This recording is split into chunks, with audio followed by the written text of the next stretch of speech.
Well, technically, this is week 2.5. I'm going to call it week 2.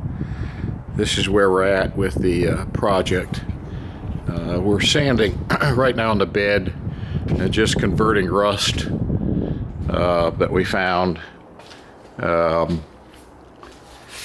got some rust over here in the corners. And that'll get patched. It's cleaned up right now, and then I've got rust converter on it. You see it right here. Follow.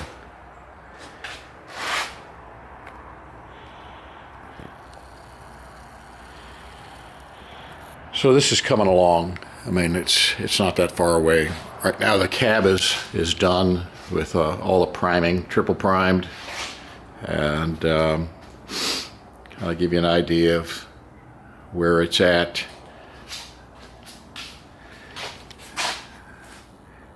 We had did some repairs. These things are typically known for rusting out down here on the corners. They had been patched, but I kind of took everything that was in there by the previous owner out and redid it all. Man, I've gone through and resprayed, definitely resprayed inside above the dash there. Kind of fixed in and around the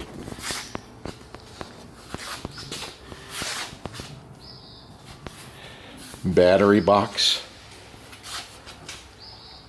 and kind of inside up here in the cab.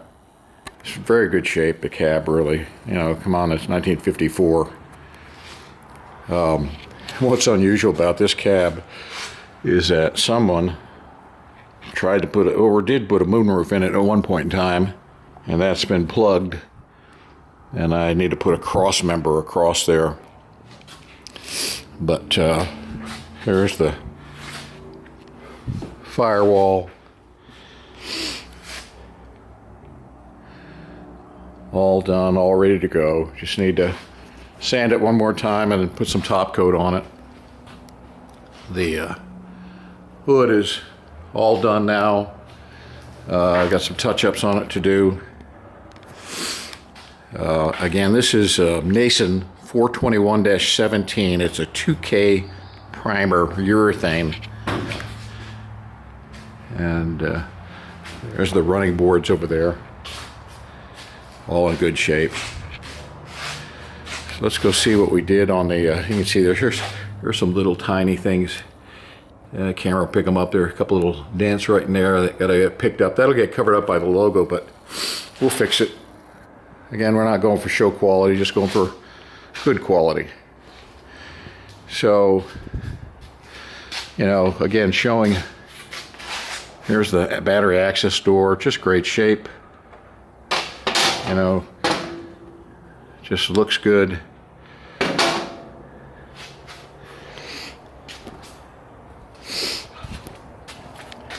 See down here, got some rust converter right there, doing its magic. That'll get all scraped off and then self-etch primed and stuff.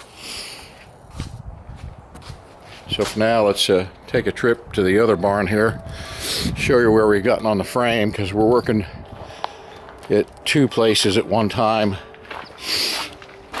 So in the frame, pardon the mess, but that's the way it's going to be for a while.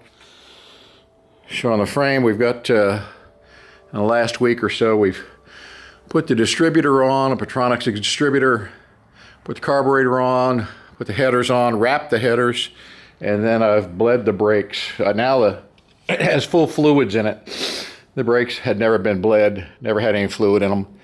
I had to come through here, dust all the rust off the rotors, put the emergency brake cables on, picked a routing for them.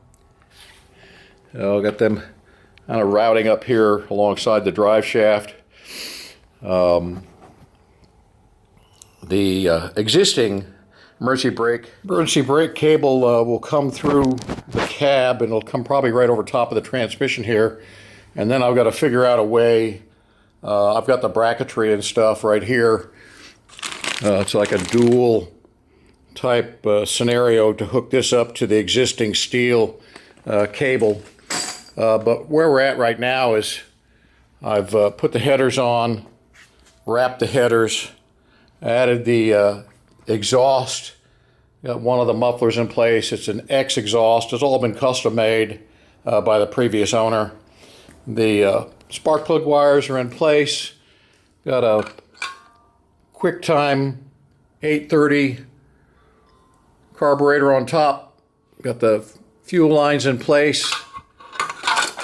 Engelbrock air filter. This is the main fuel line coming up. I've got to determine where that's going to be with the cab. Got our timing marks dead on to the Petronix ignition. And this is number 1 right here, so we're good to go. This is our throttle spring bracket. This is the kick down bracket. These are in place. Got a flamethrower 2 distributor that's got to go on the driver's side. Got the headers on. These have been modified. There were a set of headers were purchased and some mandrel bends were purchased so that the steering column shaft could go between the headers and then come on out and go into that spline joint on the front power steering unit. Bought this bracket right here from Summit for kick down and throttle. Right now I've got everything kind of reversed just to get mock-up going on. I've got a, here's the kick down. That notch in that bracket is too small for that. I'm going to modify that because I don't want to change these up a little bit. I'd like to keep it kind of stock. The brakes are bled. There's the second muffler right there that's going to go on. Everything I got all polished up, got the rust off of everything, so it's kind of ready to go. But you know, just a couple hours, 3-4 hours a day keeps us kind of going on the project. I love the front suspension. This ILS from Total Cost Engineering, a very well done frame. That's it, folks. That's kind of where we're at. Thanks for watching.